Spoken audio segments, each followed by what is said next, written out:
Suzanne with Downing versus hypnosis. The question for today is if you are feeling fatigued.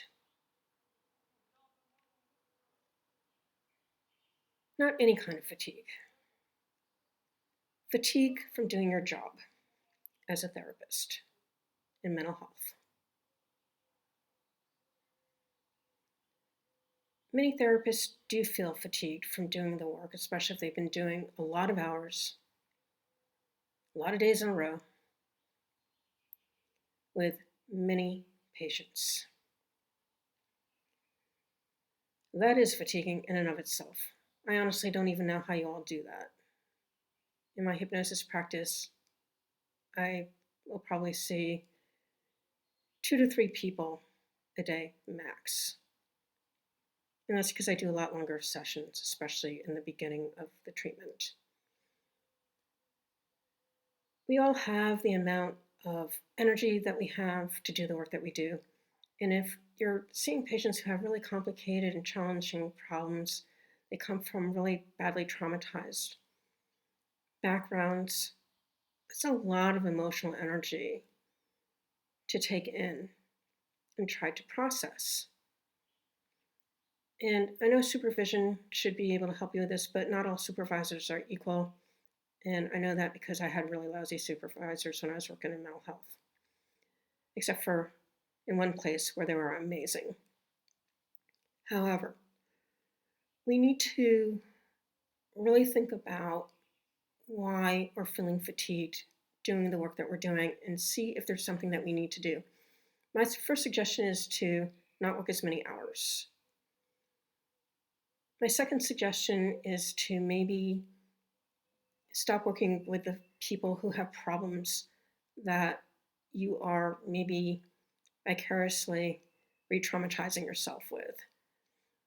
This is something that some people talk about happening to them. It's not anything that I've dealt with myself, thank God, but it can be a real problem for those folks who are especially empathetic and highly sensitive in the emotional way. I mean, part of why they're good at what they do is because they have those emotions, but they also often find out that they're going to be getting ill as a result of doing this work because they don't really have the constitution to do the work. Long ago, I was in a supported housing program working there, and there was another counselor with me.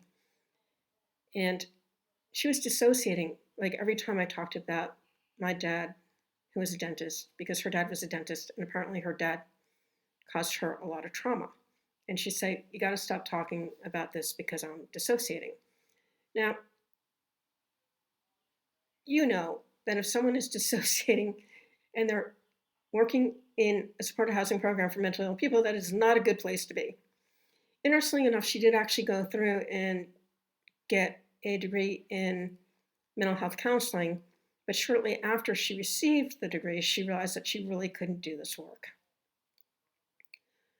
So some people just cannot do this work. I mean, she needed to do a lot more healing before she'd be anywhere near healthy enough to be able to work with people. And I'm not saying that's what's happening with you at all. I'm just saying that this stuff does happen.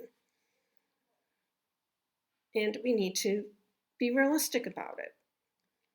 So if you're feeling fatigued, figure out if it's just a matter of the number of hours and what you're being expected to do in your job, or if it's a matter of having a situation where it's just too much information from your patients coming in that you're just finding emotionally too difficult to handle.